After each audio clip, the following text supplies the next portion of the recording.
Hello, my name's Tuppence. So I know summer isn't over yet, but it isn't too early to start thinking about Christmas, especially if you are making gifts that you are either going to give or that you are going to be selling in craft fairs. So I'm going to show you how I can take these 3 random moulds and I'm going to use some decoupage to decorate them and tie them all together so that they form one set.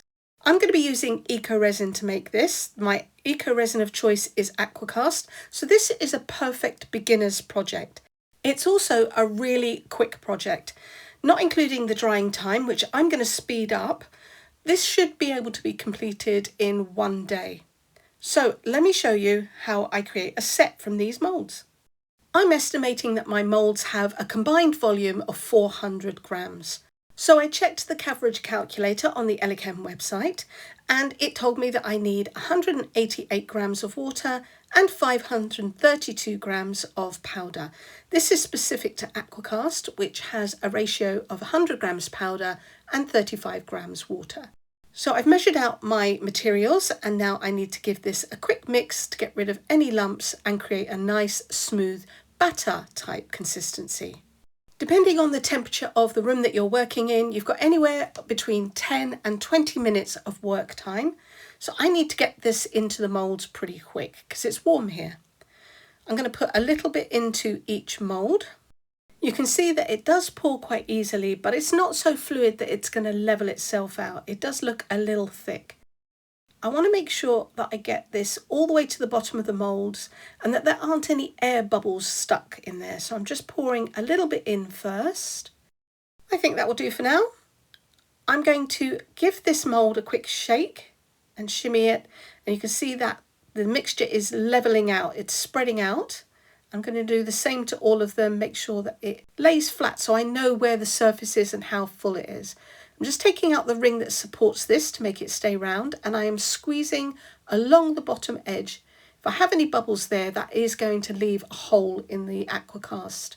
So I'm going to do the same for this one. And give that a quick tap up and down. That's just to help raise the bubbles up to the surface. Now for this lid and the tray, I need to do something a little more. So I'm going to grab hold of a dotting tool and I'm just going to run that along the right angle. This has 2 layers on this lid. So I'm just running that along the right angled edges on the inside of that lip. And again, that is going to make sure that I shouldn't have any holes. Now I can just go ahead and top everything up. This is already starting to thicken up. You can see it is holding its shape a little bit more as I'm pouring in the moulds. So I'm just going to give this a tap. I can see through the edge of the mould whether I filled it up or not. I've got a few bubbles, so I'm going to tap those. I'll give this pot a quick shake to make sure that that is leveled out. I think that one's pretty good. It could stand a little bit more. I've got room for a tiny bit more, but I need to fill up the lid first. So I've definitely got enough and level that. That is enough for the lid.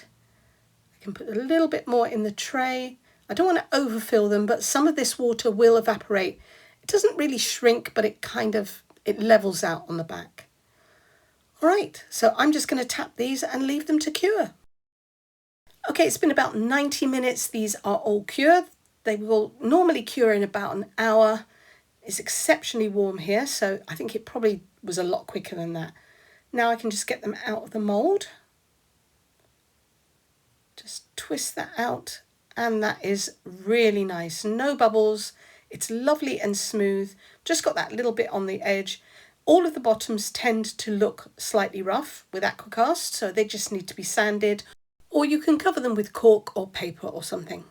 So again, the lid looks nice and smooth, no bubbles. Now because this is made upside down, this is the bottom of the lid and this is the top, that will need to be sanded because I need to add my images on top of this.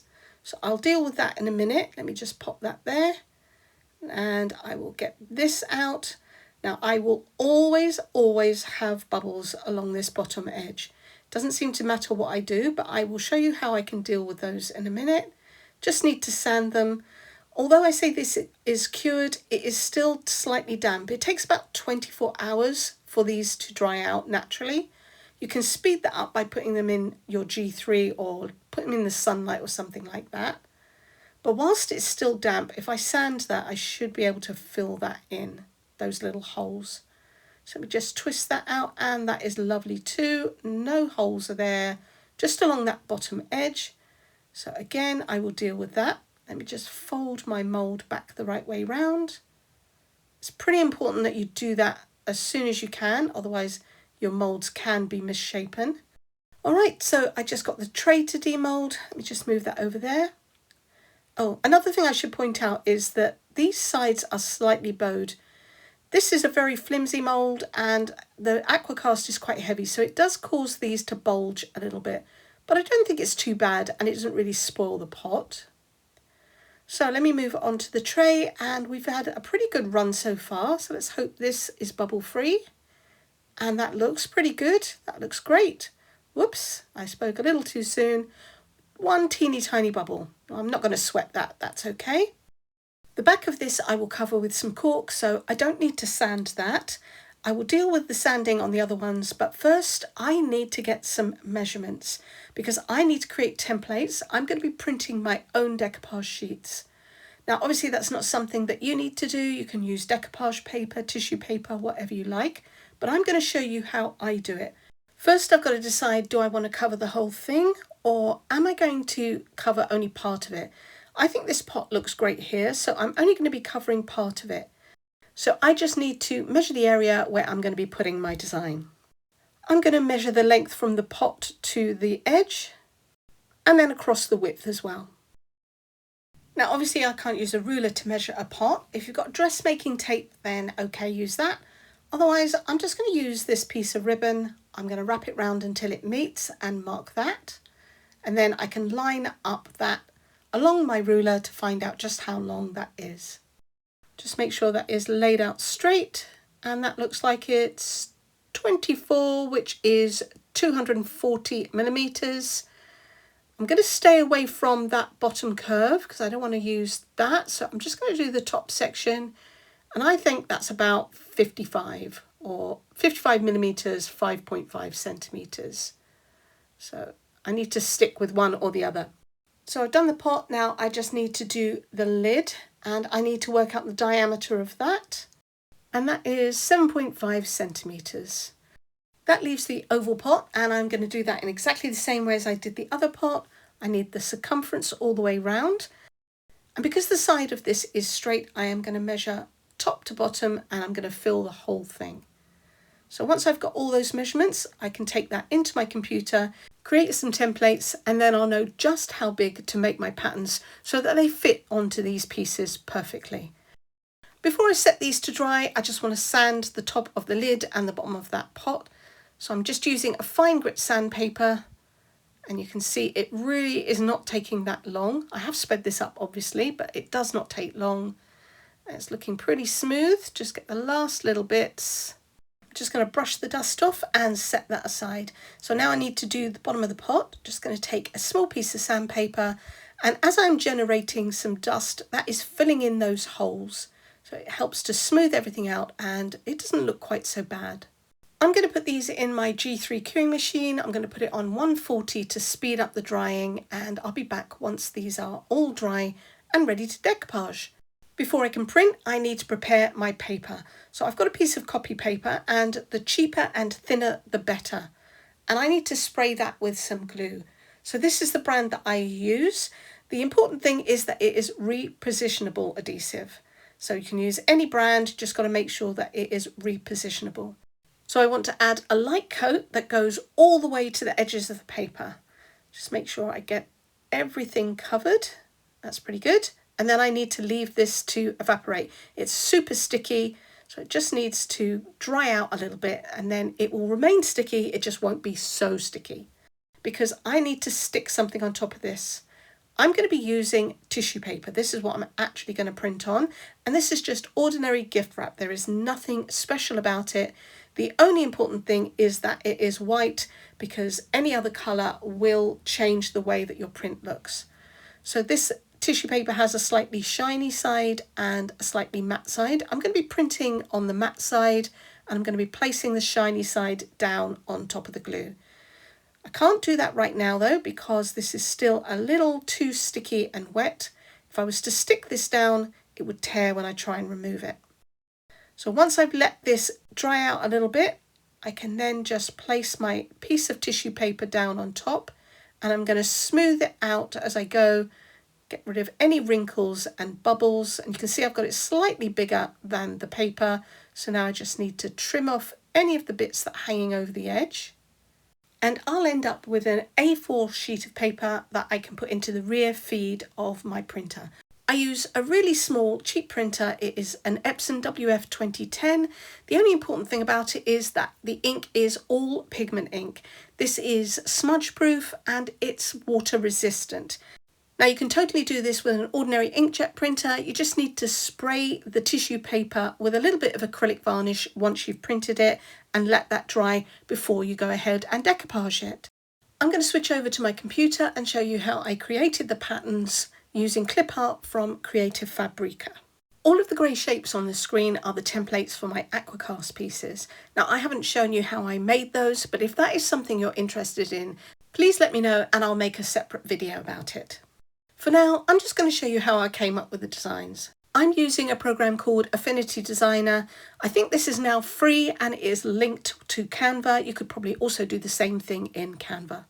So I'm bringing on a bunch of designs which I might like to use, and I'm arranging them in a pattern that I want. This is for the tall round pot, and I'd like this pattern to be seamless. If I print this at the moment, it won't be, so I'm going to show you how I do it. So the important thing is that I have my patterns touching edge to edge and filling that template. Now I'm going to select all of these different pieces and group them so that I can move them as one whole piece. I've duplicated it, so I've got two images, one on top of each other, and I need to move one image to the left and one to the right so that their edges are in the middle. The first image I need to move left exactly by half the width of the template, so that is 120. I'm putting minus 120 in the X coordinate box, and the other one I will need to move to the right, so I'm going to put plus 120 in the X coordinate box. And that is moving them apart so that the ends are now in the middle of that template. Now this pattern doesn't look too bad, but you can see it looks a little bit funny in the middle. There's a small gap which I need to cover up with another piece of clip art. But if I was to print this at the moment, I would have a grey background to my pattern, and I've got these extra bits of images hanging off the edge. So I'm going to bring my template up to the top, and I'm going to change it to white, which will not print because you can't print white. And then I'm going to put my images into my rectangle, and it will cut the edges off. So I am just dragging my images over the top of that template, and it sucks them in. It's called clipping. So I've still got this little gap in the middle, and I can deal with that just by adding an extra piece of clip art. So let me see if there is something I can find, and that looks fantastic. So I'm just going to drag that on, and then I can resize that and pop it to cover that gap, and that now looks a little bit more complete. I'm going to select everything and group it so that if I move that around, it's all going to stay together, and that will print as one piece. Now I just need to carry on, fill the rest. The lid is really easy. I'm going to put a design in the middle, just resize it, and the same with the tray. I like this partial wreath, so I'm just going to turn that around. I want it facing the other way. I wasn't sure if I wanted it upright or not, but I think it looks better this way. I do want to add a little bird to the middle of it though. So again, I need to turn that around. At the moment, he just looks like he's sitting on top. So I'm going to erase some of that twig and part of his leg, so he looks like that leaf is in front of it. And that is now much more like one design. I'm going to build another seamless pattern on the bottom, and then I'll go ahead and print these out. Now I'm going to print them on standard setting. I'm not going to use photo setting because that will add too much ink to the tissue paper and it's more likely to tear. So once I've done that, I will pop the paper into my rear feed and just print as normal. All right, here's my print. It's come straight from the printer, so now I can remove it from the copy paper. I'm just going to peel this edge back. I'm going to peel it back really slowly. This is the speed that I'm going to be using. So I want to be really careful so that I don't tear it. Now, depending on how much glue I have on the paper, it should be easy to remove. I may just have to start from different sides if I find an area that is a little bit more reluctant.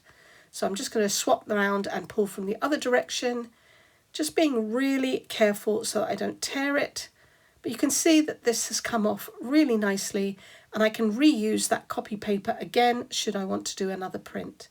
So now this is all ready to go, and it is sized perfectly to fit onto my pieces. I've got the two seamless patterns at the bottom for the pots. I've got the little round piece for the lid. This is for the tray, and I've just filled in the space with a random image so that I didn't waste the tissue paper. Right, I need to get these glued onto my pots now. I'm going to be using a decoupage glue. This is just an old pot I have, but you can use Mod Podge or PVA glue. You just want to make sure that you spread a really thin coat across the top. So this is going to go all the way across the top of this lid, and then I can just about see through the tissue paper to get this lined up. And once I'm happy with the placement, I'm just going to push one side down, and then I can use my finger to smooth this gently down so that I don't get any wrinkles. Now I'm covering the whole of the lid with this one, and then I'm going to set that aside and let that dry before I do anything else to it. Now the tray image is not going to cover the whole of the tray, so I do not want a smooth cut along the edge. So I'm going to take a paintbrush and I'm going to paint a line of water around my design. If you've used an inkjet printer and you've had to seal the ink in with a spray coat of varnish, then this isn't going to work for you. But you can just use your fingers to gently tear around the edge. A ragged edge will look better because it will blend in much better. So I'm just going to take my scissors now, and I'm gently scraping that wet tissue out of the way. I'm pulling it away from my design, but I'm keeping my scissors quite a distance from my image, otherwise I might end up tearing it. I haven't got enough water there, so I'm just going to add a little bit more, and then I can carry on removing that excess tissue. This needs to dry on my mat now. If I was to pick this up, I would tear my image, so I'm going to let it dry. I'm going to try it in the tray and see if it fits. Just run my fingers along the edge. Now, if that was sticking up the edges too far, I would actually have to cut a little bit more off, but that's not too bad. So I'm going to leave it like that. I'm going to add a blob of glue onto the tray, and this time I want to brush it over the whole surface. Even though I'm not sticking anything other than just in one corner, if I was only to cover a little bit of it, then the surface of the tray would look different. So I'm just going to stick that down, and again use my fingers to smooth that out. Now I don't want to bring glue over the top of it with my fingers because that will cause them to tear. So I'm pushing from the middle out. Just get that to lay down flat. You can also use a little bit of scrunched up cling film or saran wrap, I think you call it, just to smooth that, but that's okay. Now I'm going to move on to the seamless patterns. So I'm just going to divide these in half so that I've got each one separate. And the important thing is that I make sure I cut this exactly along the edge of the design. So I don't want any white left. That's pretty good. All right, that's sticking to my finger. You just do the other side and make sure that is lined up as well. No white, right to the edge of the ink. That's great. All right, so I've got my pop on the side, and now I can line this up. So I'm just going to leave a little gap at the top, and I am still not on that curved edge at the bottom. So I'm going to wrap the tissue all the way around, and now I just have to arrange this. So I want to make sure that this is pulled really tight. I don't want to stretch the tissue. Again, that could cause a problem with tearing. So I've got no glue on this at all at the moment. I'm just trying to see the best fit, a dry fit. All right, and I gently pull this. If I've got any wrinkles or anything, then it just won't fit. That looks pretty good. I think if I'm going to have a gap, it's really only going to be about 1 millimeter. Right, so now that I've got that in place, I'm just going to fold back one edge, and then I can add a little bit of glue onto the pot. The smallest amount. I still have some glue on my brush. So I'm going to take that just behind the other piece, and then I can fold this back down and make sure that I get this smoothed out. There we go. And then I can smooth that down. Let me pull this back again and push that edge down. That's looking lovely. All right. Now that I've got that edge secured, I can fold this back, and I'm just going to continue that method all the way around. So I'm just going to add a little bit of glue, the thinnest amount, and then fold the tissue paper over. And I'm going to keep doing that until I go all the way round and it meets up. So I'm trying not to pull it back once I have it stuck down, because that really will cause a problem. But you can do it if you haven't got too much glue down. All right, almost there. Do a little bit more smoothing. Whoops. I made a very small tear there, but that's okay, I can patch it back up. Last bit of glue and I should be meeting up. So I'm just going to take that glue almost over what I've got down, and you can see that that meets really nicely. So now I have a seamless design that goes all the way around, and I think you'd be pretty hard pushed to figure out where it is. It's a little bit off, but only just a little bit. All right, so I need to leave this to dry and then I can come back. It's going to need a couple of coats of varnish, but I think I'm really happy with that design. I'm going to repeat the same process with the oval pot. The only difference is that I'm going to have some of the tissue paper overhanging the edges. And again, much like I did with the lid, I'm going to leave this to dry before I do anything about that. So I'm going to carry on going all the way round and meet that design up. And hopefully it should look pretty seamless. Again, it's a little bit off, but not much. All right, all the pots are covered. So now I just need to leave these to dry thoroughly before I move on to the next step. Now that the glue is completely dry, I'm going to take a file. You can use a paper file or a nail file. And I'm just going to scrape along the edge to remove the excess tissue. So I'm just going to go all the way around, scraping away from my image, and then I can remove the excess and I've got a really nice clean edge. And because this goes edge to edge, it looks seamless. You can't see any joins or anything. So that is nice and clean. All right, I need to seal this image. Obviously, if you have used an inkjet, then you've already sealed your image with acrylic varnish, but you can use another coat of Mod Podge or whatever glue that you have used.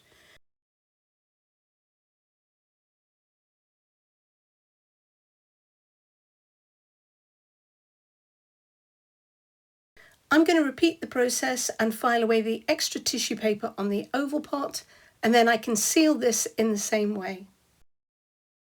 This is what it looks like after I've sealed it with that glue. It's not particularly shiny and it doesn't look like glazed china. I can see a real difference between the paper area and the rest of the tray, so I do need to add some varnish to it, and I'm going to be using an acrylic varnish, which I'm going to brush on. So I'm just going to put a little bit on and then use my brush to smooth that out. I really like the pieces that I've made with Aqua Cast to look like they may have been fired in a kiln. So I'm going to do several coats, up to about 4, and I will leave at least 15 to 20 minutes in between each coat. I'm not going to make you watch me do all of that. I'll carry on and do that off camera, and I should end up with a piece that is really shiny and looks like it's been professionally made in a pottery. Okay, you can see just how shiny that is now, and I could totally leave it here and do nothing else, but just on this lid I want to elevate this a little bit further and make it stand out, literally, by using some of this dimensional magic. Now this is a particularly old pot, but I believe that you still can get dimensional magic, and it is made by Mod Podge, so it'll look a lot different to this. But you could also use a gel medium, anything that is to create texture. All right, so I'm going to pop some into my little cup because I want to mix in some mica powder.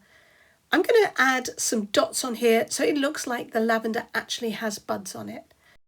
So of course it's going to have to be a purple mica, and this one is from Mould. So I'm just going to add a little bit to the Dimensional Magic in the cup.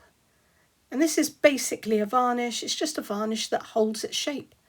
On its own, this dries clear, which means that it's absolutely perfect for creating lots of different colours just by adding mica powders. Okay, that's all mixed in. So now I just need to grab a dotting tool.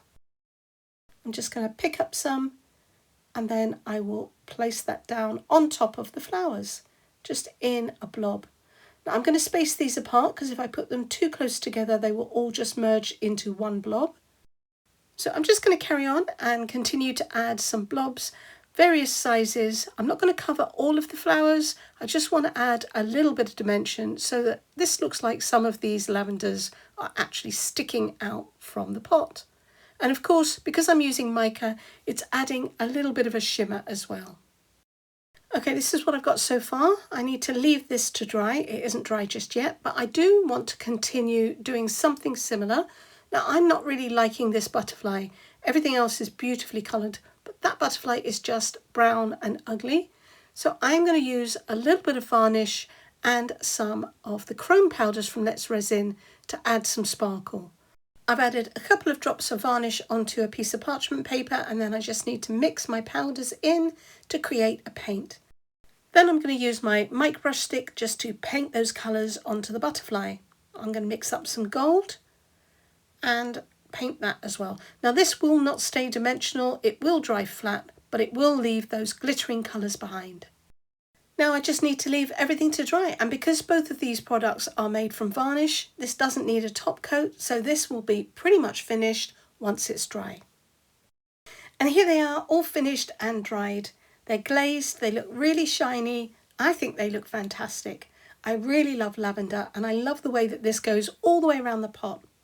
So this set is going to be for candles. Now, unfortunately, I've only got a huge box of matches, but I put a couple of smaller boxes in there, and then I can put a candle in this one.